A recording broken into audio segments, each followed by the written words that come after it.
Assalamualaikum Ustaz. Waalaikumsalam warahmatullahi wabarakatuh. Gimana kabar antum Ustaz? Khair, Ustaz. Khair Alhamdulillah. Ustaz. Baik, Oke. alhamdulillah. Antum sudah berapa lama menjadi praktisi di BK?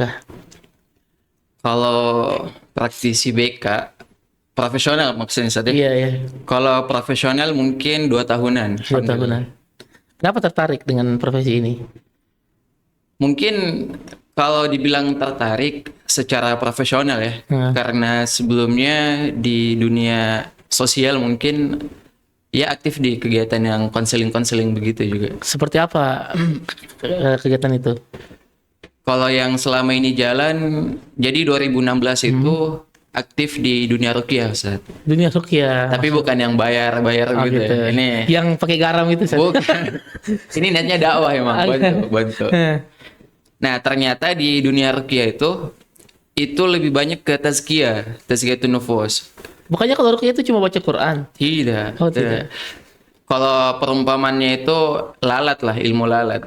Kalau misal kita cuma ngusir lalatnya, tapi nggak bersihin kotorannya, pergi lalatnya, datang lagi. Datang lagi Betul. penyakitnya. Nah, kalau kita masuk ke tazkiyatun nufusnya, atau konseling kalau di bahasa modernnya, itu lebih kena. Nah, dari 2016 sampai akhirnya tertarik, alhamdulillah berlanjut.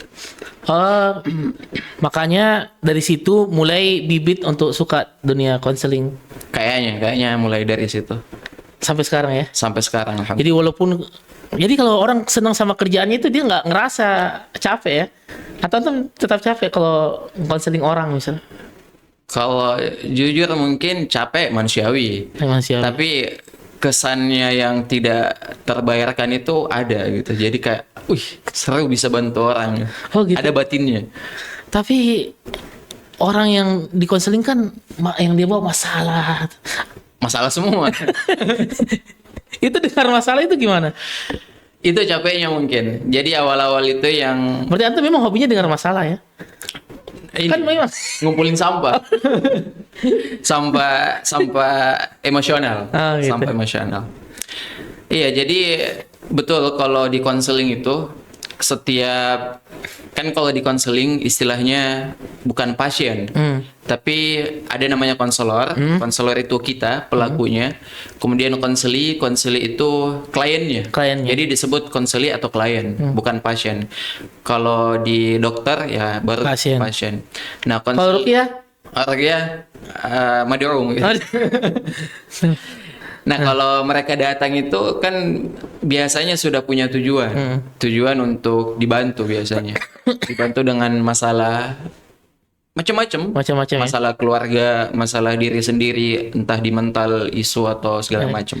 Dan antum kan lebih fokus konseling bukan di luar praktek luar tapi lebih ke pesantren ya di apa di dunia sekolah atau di dunia Saat ini pendidikan? profesionalnya di BK, Di BK.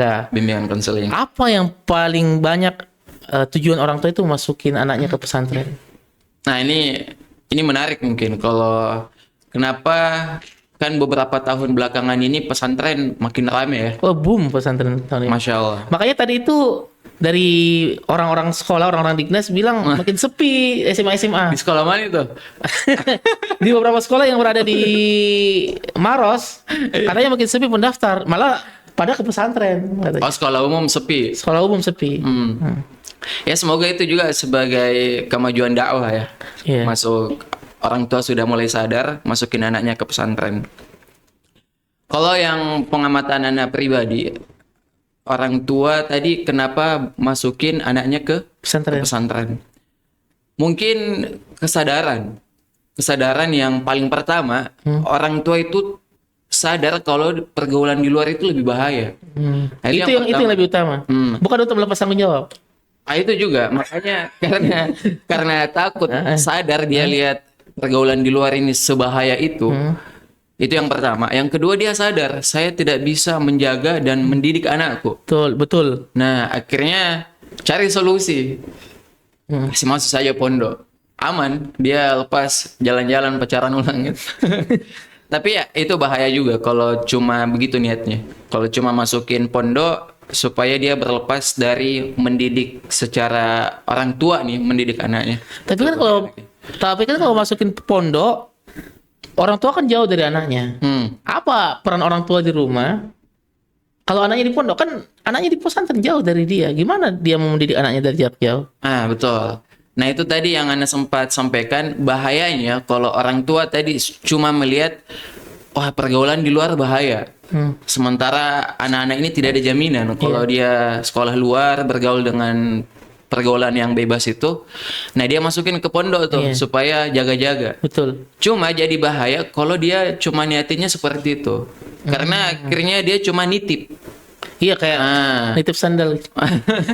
Dia titipin anaknya kayak bengkel, berharap nanti anaknya keluar dari sana Jadi kayak Imam Syafi'i. betul, jadi alim, jadi ulama, Syekhul Islam Ibnu Taimiyah segala macam. Nah, itu masalahnya karena dia punya ekspektasi tinggi sebagian ya, tapi tidak ikut membantu, kecuali cuma menjadi bank. Maksudnya cuma nerima tagihan, bayar, tapi tidak ikut terlibat.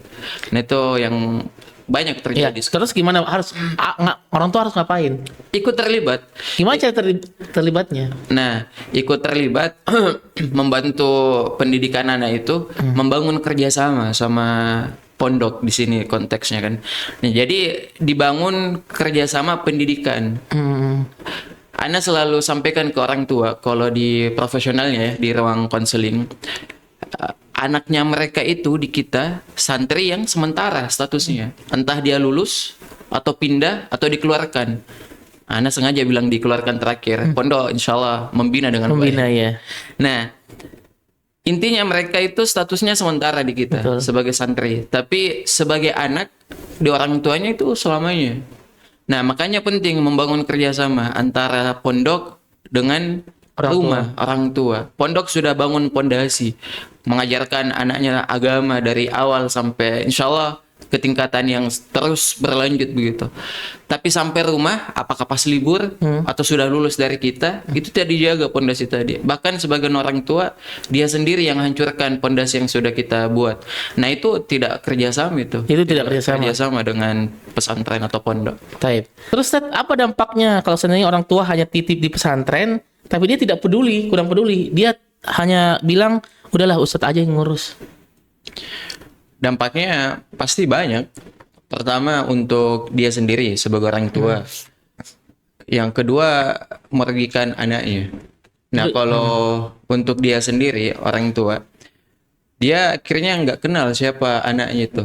Dia nggak tahu anaknya sudah sampai mana pendidikannya, apa yang perlu dibenahi. Ya gampangnya dia nggak kenal siapa anaknya. Nah, untuk anaknya sendiri, ini kan kita bicara pondok, Ustaz ya? Iya, pondok. Bicara orang tua masukin anaknya ke pondok. Nah, kalau ternyata di awal mereka tidak ada kesepakatan antara orang tua dengan anaknya, apalagi kebanyakan dipaksa kayaknya. kebanyakan dipaksa, ini banyak rusaknya. Rusak untuk anaknya karena akhirnya masuk pondok tidak niat, tidak menjalani dengan nyaman. Akhirnya ilmu sekedar lewat, tidak. Kalau diharapkan diamalkan ya sudah jauh. Berarti tidak cukup sama guru. Nggak cukup. Karena kenapa? Akhirnya nanti konflik dan itu banyak terjadi di pondok. Banyak terjadi. Betul. Ana bahasakan kalau misalnya SMP nih Ustaz ya. Kalau SMP kan berarti dari kelas 6. Kelas 6 menuju SMP transisi di situ. Nah, banyak orang tua karena dia nggak kenal siapa anaknya.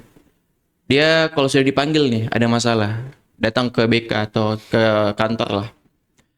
Kita sampaikan kalau anaknya itu ngelakuin A, B, C pelanggaran. Orang tuanya nggak terima. Dia bilang, enggak Ustaz, saya kenal anakku seperti apa. Oh iya, banyak kejadian seperti itu. Anak bilang, gimana kenalnya itu gimana? Setelah kita jelaskan, dia nggak kenal siapa anaknya. Dia nggak kenal ternyata anaknya sebadung itu.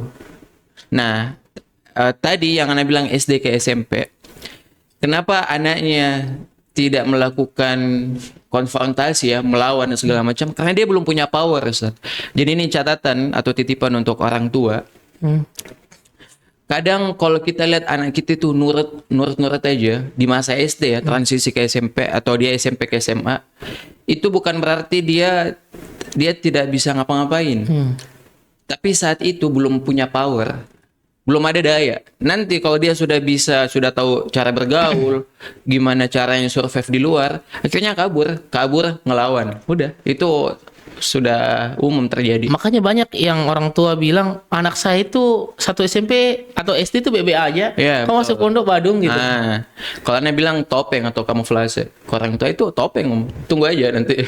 Karena ternyata dia baru bisa melawan itu karena sudah punya power. Iya. Ya. Terus kan ternyata setelah anak juga kelola pendidikan, banyak orang tua tidak bisa membangun bonding ke anaknya. Kayak ada orang tuanya sholat sini, anaknya sholat di sana. Orang tuanya sholat di sana, pindah ke soft sini. Itu berarti kan kurang dekat antara anak. Kurang dekat.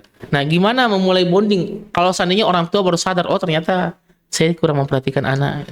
Kalau dia konteksnya sudah SMP atau SMA? Mungkin dua-duanya dulu. SMP dulu. Kalau SMP, jadi terkait bonding ya. Iya. Bonding itu kan menjalin ikatan. Iya, betul. Menjalin ikatan antara orang tua dengan anaknya. Nah, itu harusnya dari awal, Ustaz. Itu harusnya dari awal, dari sejak kecil sampai dia mengikuti masa perkembangan anak. Karena dia mendampingi, akhirnya bonding terjalin antara orang tua. Bagaimana komunikasi terbuka, komunikasi asertif itu, menanyakan dengan open question, menanyakan terbuka bukan menuduh. Nah, tapi kalau tadi pertanyaannya sadarnya belakangan, sadarnya baru sekarang. Nah, itu berarti kita harus tarik diri dulu. Ana pernah ditanyakan sama salah satu wali santri juga, yang alhamdulillah dia sadar kalau ternyata selama ini dia jauh sama anaknya. Tapi ini digarisbawahi, biasanya yang sadar itu kalau sudah kebentur. Nah, tunggu apa lagi? Tapi masih mending lah Yang daripada mending daripada nggak sadar-sadar. Nah, dia kebenturnya anaknya SMP kelas 1 saat ini. Jadi semasa SD itu kurang dekat sama anaknya. Nah, dia sadarnya pas dia dapati anaknya ngerokok. Kan bapaknya alhamdulillah sudah ngaji lah ya, sudah ngerti. Dia dapati anaknya ngerokok, dia tegur di awal. Kenapa ngerokoknya? Masih bagus. Bagusnya itu bertahap. Satu majelis selesai, satu sesi langsung digas. Pokoknya kalau aku dapat lagi cambuk segala macam. Dicambuk juga. Akhirnya SMP. Akhirnya nggak lama setelah itu ketahuan lagi ngerokok. Bahkan ngerokoknya sekarang udah di rumah. Lah, Di rumah. Nah, tapi di depan orang tuanya. nggak dalam WC. Aduh. Jadi ngerokok dalam WC, ketahuan baunya kan. Iya. Nah, akhirnya dia kebentur. Dia nanya, kalau sudah kayak gitu gimana? Dia nanya ke Ana waktu itu. Jadi kita gali dulu. Kalau konseling kan harus tahu dulu akarnya. Kita gali sebelumnya seperti apa emang pendekatan atau kedekatan sama anaknya. Dia bilang emang akrab biasa. Kayak tadi orang tuh kadang ngira dengan berangkat sama-sama itu sudah bonding. Padahal anaknya itu terpaksa cuma karena takut. Kalau dia aja terus nggak ikut, ya takut dimarahin. Nah, akhirnya kita sampaikan kalau sudah seperti itu, ajak anaknya dari hati ke hati, sebagaimana bapak ke anak sendiri tentunya. Akui kesalahan. Ada namanya kalau di konseling itu self disclosure. Itu kita yang menjemput bola, menceritakan. Ana sampaikan waktu itu, coba ceritakan kalau dulu bapak mungkin juga punya kenakalan yang itu pelanggaran segala macam. Supaya apa? Anaknya akhirnya terbuka. Oh, bapakku pernah tinggi begitu. Dia pernah juga kayak gitu ternyata. Kan ini di Maros ya. Iya. Pernah kayak gitu dan ternyata salah itu wajar. Sebenarnya ingat, salah itu wajar tapi bukan dibenarkan. Jangan sampai disalahpahami, lakukan kesalahan. Enggak. Nah, akhirnya dia ceritakan, bapak juga pernah ngelakuin kesalahan, tapi akhirnya berubah karena sadar itu enggak bagus. Anak juga kayak gitu. Kita juga kalau sekarang ngelakuin kesalahan, Abi marah, Abi kecewa, tapi insya Allah Abi maafkan dan kita sama-sama berubah. Nah, sering tuh datang dia berapa sesi ketemu. Datang ke Ana. Iya, datang ke ruangan untuk ngobrolin itu. Bapak-bapak. Bapak-bapak. Oh, Masya Allah. 3 anaknya atau 4. Sekarang 4 mungkin. Masya Allah. Nah, akhirnya berjalan dengan metode seperti itu, anaknya sudah mulai terbuka. Nah, kapan kita tahu kalau anak-anak sudah terbuka? Begitu dia yang datang dan menawari cerita. Abi tadi saya habis gini, teman saya gini. Apalagi kalau sifatnya privat, Betul. itu insya Allah dia sudah mulai membuka gitu. Dan itu sulit kalau sudah makin besar makin sulit kan. Makin sulit. Makin dewasa makin sulit. Iya. Jadi mumpung yang punya anak SMP atau SD, SD, itu mulai betul. bonding dari anaknya. Dibentuk dari sekarang. Karena anak ingat, saya juga punya teman-teman dulu ketika anaknya SD dari pondok. SD dari jauh. pondok. Iya. Hah? Makin Iya. jauh itu. Oh jauh, dia bahkan lebih suka pondok daripada ke orang tuanya. Iya, ada santri kita begitu. Waktu penjengukan yang dia bisa pulang sama orang tuanya, dia milih saya di pondok saya, Ustaz. Pas dicari tahu, dia bilang kalau saya pulang juga dibawa ke tempat kerja. Jadi dibawa ke tempat kerja dan dikacangi begitu. Orang tuanya sibuk dengan pekerjaannya. Mending di pondok main ya. Iya, mending di pondok main.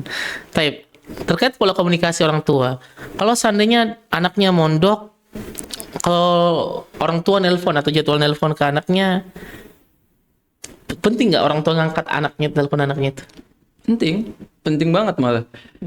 Karena di pondok anak kan jauh tuh, jauh dari rumah, jauh dari orang tua. Nah, di situ kesempatan juga orang tua tetap membangun komunikasi sebagai bentuk kalau orang tuanya itu tidak membuang anaknya, tanda petik ya. Iya. Karena sebagian anak-anak itu ngira orang tua kok tidak sayang sama saya, makanya saya dilempar ke sini.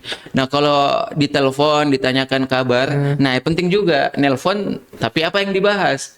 Jangan sampai nelpon malah memperkeruh suasana. Anak-anak makin, ini orang tua sekalinya nelpon, marah-marah juga. Iya, banyak yang kejadian kayak gitu. Dia nelpon marah-marah, dia marah-marahin terus anaknya. Nah, akhirnya tambah jauh anak-anak. Nah, kalau nelpon bagus kan, rata-rata pondok juga itu sudah dibuatkan jadwal. Iya, sudah. Kapan jadwal nelpon, berapa sepekan, berapa durasinya. Nah, itu untuk tetap membangun komunikasi dan membangun ikatan juga. Kalau anak akan menangkap orang tua saya peduli saya gimana di pondok. Tapi Masya Allah juga ada kan orang tua berbagai macam karakter ya. Betul. Ada sebagian orang tua yang sangat dekat sama anaknya, sehingga ketika anaknya pondok, orang tuanya jauh, itu rindu anak ke orang tua itu rindu banget gitu. Sampai homesick di pesantren. Karena dia pengen sekali dekat sama orang tuanya. Iya. Apa yang harus dilakukan orang tua kalau homesick? Betul. Biasanya kasus homesick ini itu di SMP, transisi SD ke SMP. Karena yang biasanya selama SD kan di rumah tuh, paling full dia juga pulang pergi. Selama 6 tahun SD di rumah ketemu sama orang tua, begitu SMP pisah sama orang tua. Nah, homesick ini dia ada di fase adaptasi, Ustaz. Nah, makanya di fase adaptasi sebulan sampai 3 bulan biasanya. Sebulan sampai 3 bulan itu memang fase adaptasi. Di situ biasa homesicknya. Nah, jadi perlu juga diketahui sama orang tua yang niat atau telah menyekolahkan anaknya di pondok, harus tahu kalau anak-anak itu ada fase adaptasinya. Jadi orang tua juga emang harus ngerti. Bukan cuma pondok dia punya teman nanti banyak terus anak-anak nggak bakal sedih Sedih pasti. walaupun serame itu kamarnya. Nah, kalau sudah homesick biasanya kita kasih keringanan untuk anak ini. Kan kita biasanya sebulan itu nggak boleh ada komunikasi dulu. Betul. Supaya adaptasi di awal.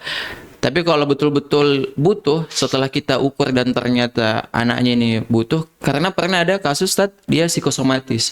Akhirnya sakit anaknya. Iya. Nah, kalau kayak gini akhirnya kita izinkan untuk komunikasi di luar jadwal yang telah ditentukan beberapa. Nah, orang tuanya kita briefing juga apa yang perlu disampaikan. Karena ada orang tua Ustaz sudah tahu anaknya homesick.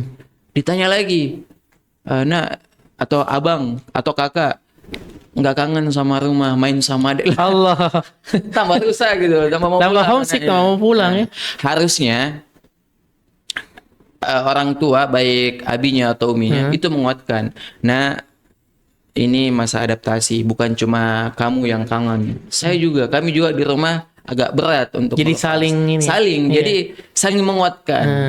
Karena kalau terkesan orang tuanya tidak kangen, wah nggak bagus juga untuk anaknya. Iya, betul. Ini saya yang rindu kayaknya. Betul. Tapi saling menguatkan. Ibu atau umi, abi itu kangen sama anak juga. Tapi di sini kita sama-sama berjuang. Jadi dibangun ketangguhannya sama-sama. Nah, tapi kita sama-sama berjuang, kamu belajar, biar Umi sama Abi yang ngurus rumah, jaga adik, kamu fokus belajar. Insya Allah nanti kita ketemu lagi, ilmu yang kamu pelajari nanti jariah buat Umi, buat Abi. Nah, anak-anak di situ dikasih motivasi, dikasih pandangan, oh saya di sini ternyata berjuang juga untuk mereka. Seperti mereka berjuang di rumah untuk saya bisa sekolah di sini. Nah, itu bangun komunikasi di situ. Oh iya, penting sekali memang komunikasi antara ini. Oke, antum sendiri kalau punya anak, apakah antum akan masukkan ke pesantren? Ini di luar. Kalau pendapat anak pribadi, Ustaz, kalau masih SD Hah? belum. Anak Emang masih ada ya sekarang pondok SD? beberapa masih Oh, ada. masih ada ya. Nah, kalau SD anak pribadi belum masukkan ke pondok. Kalau SMP mungkin lah, mungkin. Tapi selama SD itu di situ penatarannya gimana kita membangun, membentuk supaya nanti masuk pondok kita tidak terlalu banyak PR lagi. Gimana kita bangun bondingnya, gimana kita bangun ketangguhan anaknya, kemandiriannya, dan dia tahu persis kenapa Dia harus orang pondok. tua saya masukin saya ke pondok. Karena harus punya visi misi keluarga kan. Nah, anak-anak dilibatkan karena dia bagian dari keluarga. Tapi kalau antum sendiri pengen mondokin anak, kalau sudah terbentuk itu semua, Pengen insya Allah, Insya Allah ya. di SMP. Di Atau nanti kita bangun pondok yang berbasis psikologi oh, gitu. iya, iya, insya Allah. Tentang parenting. Insya Allah. Baik.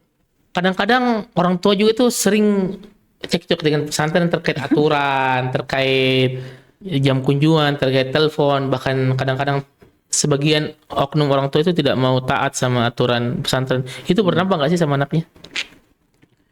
Kita lihat dulu dari segi dampaknya, Ustaz. Apakah kalau anaknya lagi di pesantren, Ustaz ya, orang tuanya bermasalah nih sama pondok. Dilihat dulu apakah pondok baper sama orang tua si anak tadi, tersinggung, akhirnya berdampak ke pendidikan santri kita di pondok. Nah, itu bahaya juga, nggak sehat kalau kayak gitu, nggak profesional. Atau orang tuanya, karena sebagian orang tuanya yang baper ya, baper itu maksudnya tersinggung, Betul. dia tarik anaknya. Nah, Oh iya, ada yang kayak gitu. itu jelas kan dampaknya, akhirnya berdampak ke anak. Nah, kalau kita mau melihat dengan bijak, ya harusnya kita dudukkan dulu masalahnya di mana. Makanya di awal kan selalu ada kontrak dulu pas wawancara, gimana orang tua siap tidak kalau kita ada masalah, kita komunikasikan dengan baik, dengan kekeluargaan, kita cari solusinya sama-sama. Nah, supaya terbangun komunikasi. Karena memang kita akui, Ustaz, kadang ada beberapa peraturan yang orang tua itu belum nyampe. Belum paham. Misal terkait HP. HP itu kemarin kan kita dengar itu kemarin ada orang tua yang kerja sama anaknya. Ada. Ada. Dia bilang ini HP bawa saja, yang penting nggak ketahuan. Wah itu gimana? Yang penting nggak ketahuan.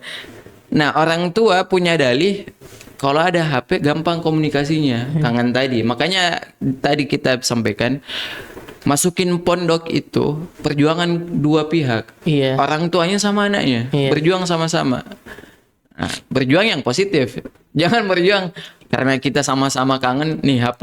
Yang penting nggak ketahuan. Dia nggak tahu untuk apa selain itu kan, selain telepon. Iya, betul. Banyak hal negatif yang bisa dilakukan. Banyak sekali. Kalau sudah dipegang sama anak-anak, sembunyi lagi. Betul. Alhamdulillah. Apalagi kan anak-anak biasa main di WC. Kan kita pernah nyantri juga, jadi tahu kayak teman-teman dulu kalau bawa HP. Aneh salah nggak saat kalau sampai dewasa. Anda, teman-teman ya, bukan kita. Jadi memang orang tua itu harus bekerja sama dengan pesantren, dan pesantren juga harus kerja sama dengan orang tua. Wajib sinergi. Wajib sinergi, betul. Agar ini untuk kemaslahatan anaknya, Iya. untuk mustaqbal. Baik, mudah-mudahan bermanfaat. Assalamualaikum warahmatullahi wabarakatuh. Waalaikumsalam.